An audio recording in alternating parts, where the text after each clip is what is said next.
Hello friends, আজ আমি আপনাদের একেবারে নতুন একটা রেসিপি দেখাবো। তো ভিডিওটা পুরোটা দেখতে থাকুন। বৈশাখ মাস শুরু হতে না হতেই কিন্তু আমরা এঁচোড় খোঁজার কাজ শুরু করে দিই, কারণ এই সময় এঁচোড় একদমই পারফেক্ট হয় আর খাওয়ার উপযোগী হয়ে ওঠে। আর আমি এই ভিডিওটি পয়লা বৈশাখের দিন ছাড়লাম, আর পয়লা বৈশাখের শুভকামনা জানাই সকল বন্ধুদের। তো রেসিপিটি বলতে বলতে আপনাদের সাথে অনেক কথা বলবো। তো প্রথমে আলু সামান্য হলুদ আর লবণ দিয়ে ভেজে নিয়েছি। তো আমি পেঁয়াজ, আদা, রসুন, জিরে, পাকা লঙ্কা দিয়ে একটা পেস্ট তৈরি করেছি। আপনারা চাইলে শুকনো লঙ্কা ভিজিয়ে রেখে তো এই সকল মশলাগুলি আপনারা পেস্ট করে নিতে পারেন অথবা হাতে বেটে নিতে পারেন। আলু আমাদের ভাজা হয়ে গেছে, সেটা আমরা তুলে নিলাম। আপনারা চাইলে এইভাবে পিস করতে পারেন অথবা এর চেয়ে বড় রাখতে পারেন। আশা করি এঁচোড়ের মধ্যে এর থেকে বড় ভালো লাগে না। তো আমরা চিকেন হলুদ আর লবণ দিয়ে মেখে নেব। মেখে নেওয়ার পরে আমরা সর্ষের তেলে এই চিকেনটা হালকা আঁচে ভেজে নেব। প্রথমে একটু হাই ফ্লেমে ভেজে নেওয়ার পরে আমরা গ্যাসের ওভেনটিকে স্লো করে দেব। ফ্রেন্ডস, আপনারা নিশ্চয়ই চিংড়ি মাছ দিয়ে এঁচোড় চিংড়ি অনেকেই খেয়েছেন, কিন্তু এই চিকেন দিয়ে এঁচোড় রেসিপিটি একেবারেই নতুন। আপনারা এটা বাড়িতে ট্রাই করতে পারেন। গরমে কাঁঠাল পাকার আগে বাঙালি রসনায় রাজত্ব করে যায় এই এঁচোড়।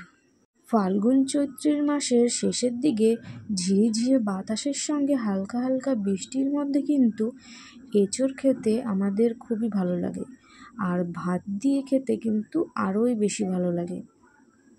তবে আমার কোন কোন বন্ধুরা যারা দেখছেন চিকেন দিয়ে এঁচোড় খেয়েছেন তারা অবশ্যই কমেন্ট করে জানাবেন। তো আপনারা দেখতেই পাচ্ছেন এঁচোড়টিকে আমরা কেটে নিয়েছি। প্রথমে আমরা হাতে একটু সর্ষের তেল মেখে আর বটিতে হালকা সর্ষের তেল লাগিয়ে নিয়ে এঁচোড়টির প্রথমে বাইরের খোসাটা ছাড়িয়ে নিয়েছি। তারপরে মাঝ বরাবর একটা পিচ্ছল আঠালো শক্ত প্রকৃতির জিনিসটি থাকে, ওটা কেটে নিয়েছি। এর থেকে অনেক কষ বের হয়, এই কারণে ওটা আমরা ফেলে দিই। তারপরে আমরা ছোট ছোট পিস পিস করে আমরা এঁচোড়টিকে কেটে নিয়েছি। তারপর পরিমাণ মতো জল দিয়ে একটা ভাঁড়ের মধ্যে আমরা এঁচোড়গুলোকে সেদ্ধ করতে বসিয়ে দিয়েছি। আর চিকেনটা আপনারা দেখতে পাচ্ছেন একদম হালকা যে আস্তে আস্তে করে ভেজে নিয়েছি। বন্ধুরা, ভিডিও ভালো লাগলে অবশ্যই সাবস্ক্রাইব করে বেল আইকনে ক্লিক করে রাখুন, যাতে আমার ভিডিও আপনার কাছে সবার আগে পৌঁছয়। তো চিকেন ভেজে নেওয়ার পরে আমরা তুলে নিয়েছি। এবার কড়াইতে পরিমাণ মতো সর্ষের তেল দিয়ে, সর্ষের তেলটা একটু বেশি দিতে হবে কারণ এঁচোড়টা আমরা এর মধ্যে ভেজে একেবারে বসিয়ে দেব। তো তেজপাতা আর জিরে ফোড়ন দিয়েছি। তারপরে এতে আমরা এঁচোড় যে সেদ্ধ করে রেখেছিলাম সেগুলো দিয়ে কিছু সময় ভেজে নেব।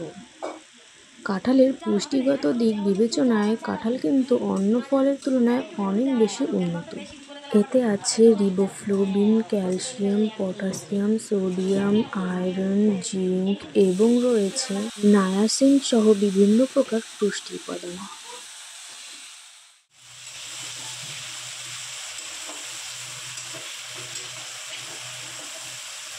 তো পরিমাণ মতো এবার লবণ দিয়ে দেবো।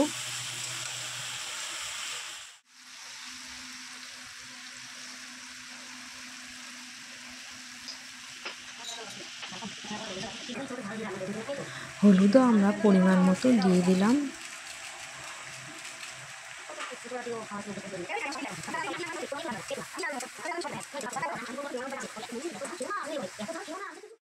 তো আমরা এঁচোড়টি বেশ ভালো করে ভেজে নিয়েছি। তো ভাজতে ভাজতে পাশে আমরা জল পরিমাণ মতো দিয়ে দিয়েছি, সেই জলটা আমরা এর মধ্যে ইউজ করব। তো যে চিকেনটা আমরা ভেজে রেখেছিলাম সেই চিকেনটাও এর মধ্যে দিয়ে দিলাম।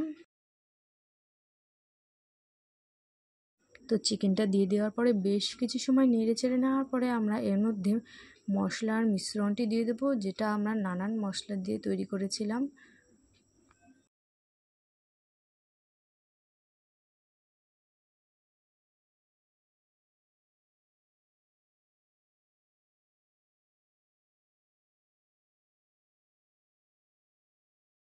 তো মশলাটা দিয়ে দেওয়ার পরে বেশ কিছু সময় ভিজে নেওয়ার পরে আমরা এর মধ্যে আলুগুলো দিয়ে দেবো।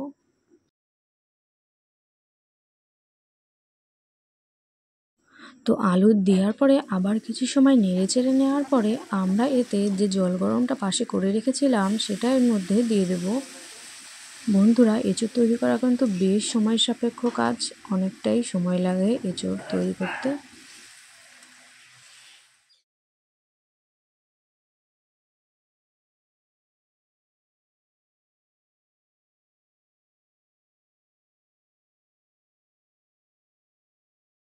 বন্ধুরা, এবার জল দিয়ে দেওয়ার পরে আমরা এটা ঢাকা দিয়ে রাখবো, তারপরে 15 মিনিট পরে আবার ঢাকাটা খুলে নেব।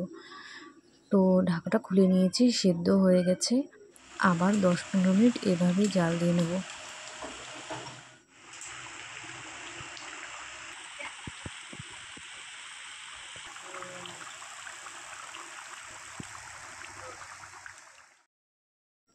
ফ্রেন্ডস, সেদ্ধ হয়ে গেছে এবং জলও টেনে গেছে। আমরা এতে এবার একটু সামান্য পরিমাণে ঘি দিয়ে দেব। ঘি দেওয়ার পরে আমরা লবণ চেক করে লবণ সঠিক মাত্রায় হয়েছে কিনা সেটা দেখে নিয়ে আমরা আবার আরেকটু দিয়ে দিলাম। তারপরে আমরা এর মধ্যে আমরা গরম মশলা দিয়ে দেবো। দিয়ে দেওয়ার পরে আমরা এটা নামিয়ে নেব। আপনারাও এভাবে চিকেন এঁচোড় বাড়িতে তৈরি করে দেখুন, আপনাদেরও নিশ্চয়ই ভালো লাগবে, অবশ্যই ভালো লাগবে। তো আমার চ্যানেলটা অবশ্যই সাবস্ক্রাইব করে নেবেন, আর রেসিপিটা কেমন লাগলো অবশ্যই কমেন্ট করে জানাবেন। তো বন্ধুরা, দেখা হচ্ছে আবার নেক্সট দিন অন্য কোনো ভিডিও নিয়ে। ততক্ষণের জন্য বাই বাই।